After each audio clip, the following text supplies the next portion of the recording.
testing the best controller settings for over 3 years, and in this video I'm showing them to help you get good, along with how to get a custom crosshair for console players. So drop a like on the video and I'll start by showing you the actual sensitivities. So the thing that no one tells you is that the same settings can feel different based on your setup. It depends which controller you use, it depends which console you play on, it can even depend on how high your ping is. So I like to give a range, which means if your sense is anywhere between this range, then you're good. Starting with linear players. So your linear build and edit sense should be anywhere between a 1.8 to a 2.2. Now personally, I prefer 2.0 when I'm playing on PS5 with this controller, but if I'm on PC with this controller, then I actually prefer 1.9. So like I said, it depends on your console, depends on your controller. Your look sense should be anywhere between a 38% and a 45% with absolutely no boost. But again, if I'm playing on PC with this controller, then I've actually been turning this all the way down to 40%. However, for this controller on PS5, I like 43%. Linear players' ADS aim should be anywhere from 5% to 12% max. When I play on PS5, I like to go 7% of horizontal, 8% of vertical, and we're not using any boost whatsoever. However, on your scope speed multiplier, you can go anywhere from a 0.75 all the way up to a 1.25. That's the range there, but again, I personally use 1.0. Nothing on the look damaging time in your dead zones can be anywhere from 5% up to 12%. Personally, my favorite is 10%.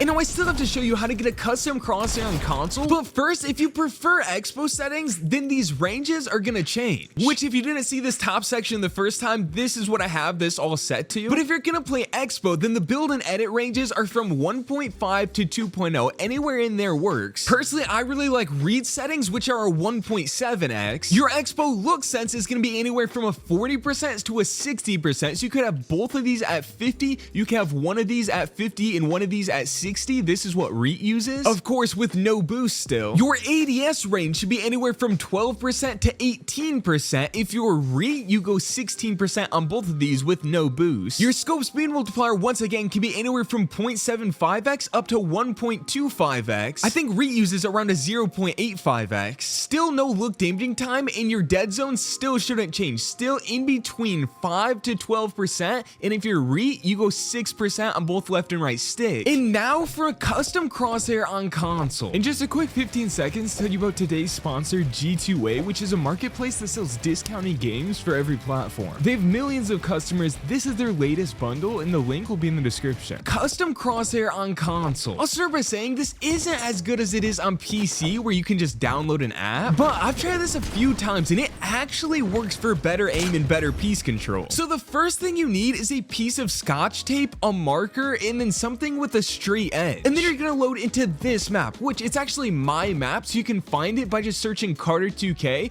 but it's for a reason. In this map, I put in this little crosshair builder, which is the most popular custom crosshairs that PC players use. So there's this one that looks like a little hit marker thing, there's this one which is just a X, there's this one which is just like a cross, there's this one which is like an upside down V kind of, and there's this one which is like a circular target. So you can pick any one of these, you can adjust the size to make it as big or as small as you want it, and then you can also adjust the color to see which color you like the most. The red can really stand out while you're fighting, or like the black looks clean too. Personally, I just like the simple cross, and I like it pretty small. So now you take your piece of scotch tape and lay it over the crosshair on top of your monitor, and if it's this same type of scotch tape, then it comes off really easily and leaves no marks on your TV or monitor. So once you smoothed out the piece of tape, now just use your marker and just trace the design. Try to be really precise with it and make sure you only draw on the tape, not the actual monitor. And now once you've done that, you can go back into your Fortnite settings and turn the regular Fortnite crosshair off, and now you have your new custom crosshair to hit clips with. Whenever you're done with it, or you want a new one, you can just pull it off the monitor and your monitor is perfectly safe. It's actually fun to use these, and I also think it actually helps my shotgun and mammoth aim a lot. It just makes it easier to hit headshots with. And now let me give you a couple more console tips to help you get even better. So console tip number 1 is learn to play either paddles or claw. Unfortunately, controller in general is getting ran into the dirt by how good keyboard and mouse players are,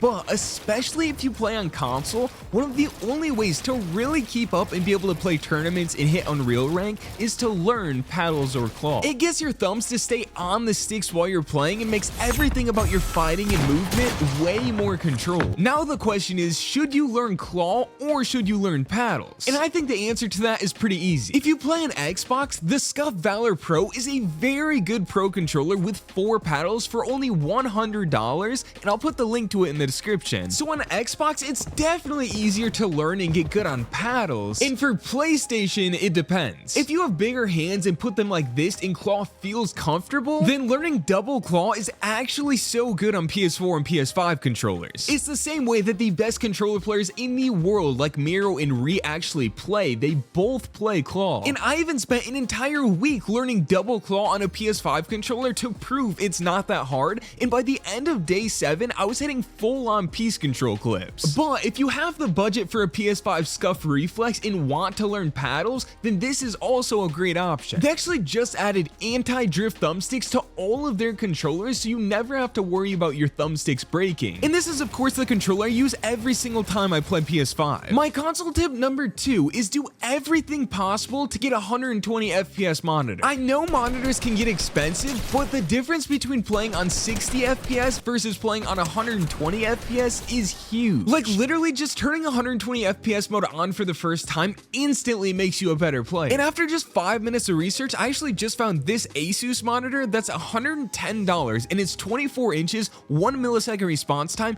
and you can get 120 FPS with it on PS5 and Xbox Series X. So if you can find a monitor like that that's pretty cheap, then it's definitely worth it. It'll make you way better. Now my console tip number 3 is to still play confident. I feel like a lot of console players run around the map scared because they know they're mismatched against a player that's on 360 FPS in 0 ping. But just because you're on a console and it's harder to compete against those keyboard and mouse sweats does not mean you should run from them and play scared. If you're on a console and still W key players and run around the map just like you are on 360 FPS in 0 ping, then the other players in the lobby will still be scared of you and think you're on a PC. They have no idea that you're on a console, so play confident, W key them, make them nervous, and make them mess up. Now console tip number 4 is to also copy these settings. Your actual sensitivities aren't the only settings that matter. When I play on console, I always have 120 FPS mode on. I always change my brightness all the way to 150% and set my colorblind mode to Tritone. This makes the game as bright as possible so I can make sure I can see everything. And then I also turn motion blur off and turn show FPS on. In the audio section, I make sure my volume and sound effects are at 100%. I need those as loud as possible to be able to hear footsteps. And then the other setting that's really important to have on is visualize sound effects. You gotta have that turned on. In the game section, one setting that's very important for console players to have turned on is auto pick up weapons. This makes sure that even if you're going up against a keyboard and mouse sweat with a scroll wheel, you can still get the weapons before they do. And if you have auto pick up weapons turned on, you're gonna want to turn off preferred item slots. Otherwise, it'll just mess up your inventory constantly. Most of you will want simple edit turned off. I like to disable pre-edits, especially on controller. And auto confirm edits is so good on controller. You should definitely use it. And now click here to watch my 7 years of Fortnite controller progression, or click here to watch me speedrun to Unreal, but without aim assist. That really proves how good these settings are. Thanks for watching.